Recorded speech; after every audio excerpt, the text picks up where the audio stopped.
నమస్తే మిత్రులారా, నేను మీ శ్రీనివాస్ చౌహాన్ అడ్వకేట్. మిత్రులారా, ఈ పుస్తకం చట్టపరమైన సమస్యలకు పరిష్కారాలు అనే పుస్తకం మనం రాసిందే. ఈ పుస్తకంలో ఏముంది అనే ఒక అంశాన్ని తెలుసుకునే ప్రయత్నం చేద్దాం మిత్రులారా. రైట్, ఈ పుస్తకంలో ఉన్నటువంటి ఒక ప్రశ్న ఏంటంటే, ఎంత కాలంలోపు కోర్టు డిగ్రీని అమలు పరచవచ్చు?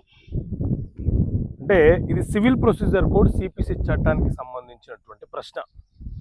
ఏదైనా ఒక సివిల్ కేసు మనం న్యాయస్థానంలో ఫైల్ చేసినప్పుడు న్యాయస్థానము విచారణ జరిపి తుది తీర్పును వెలువరిస్తుంది. దాన్నే డిక్రీ అని పిలుస్తుంటాం. ఇలా న్యాయస్థానం ఒక డిక్రీ వెలువరించిన తర్వాత ఆ డిక్రీని అమలుపరచమని చెప్పి మనం ఎంత కాలంలోపు న్యాయస్థానంలో పిటిషన్ వేసుకోవచ్చు అని అంటే, మిత్రులారా, మన దేశంలో సివిల్ వివాదాల పరిష్కారాల కోసం సిపిసి అనే చట్టం అమలు ఉన్నది.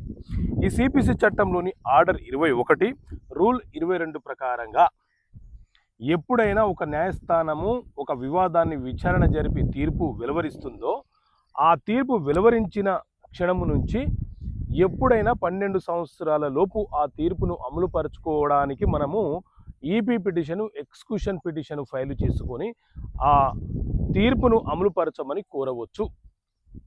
సో ఎక్స్క్యూషన్ పిటిషన్ అమలుపరచుకోవడం ద్వారా, ఉదాహరణకు మనం పార్టిషన్ సూట్ వేసామనుకోండి. పార్టిషన్ సూట్ ఫైల్ చేస్తే ఆస్తిని 4 భాగాలుగా విభజన చేసి అన్నదమ్ములకు ఎవరి వాటాలు వాళ్ళకు కేటాయించాలి. ఆ సోదరులలో ఏ ఒక్క సోదరుడు ముందుకు రాకపోయినా మనకు వాటా విభజన అనేది కొంత అభ్యంతరకరంగా మారిపోతుంది. ఆ సందర్భంలో మనము ఎక్స్క్యూషన్ పిటిషన్ ఫైల్ చేసి ఒక అడ్వకేట్ కమిషన్ని అపాయింట్మెంట్ చేయించుకొని న్యాయస్థానం ఇచ్చినటువంటి తీర్పును అమలు పరుచుకునే వెసులుబాటు మనకు ఉంటుంది. Okay, right.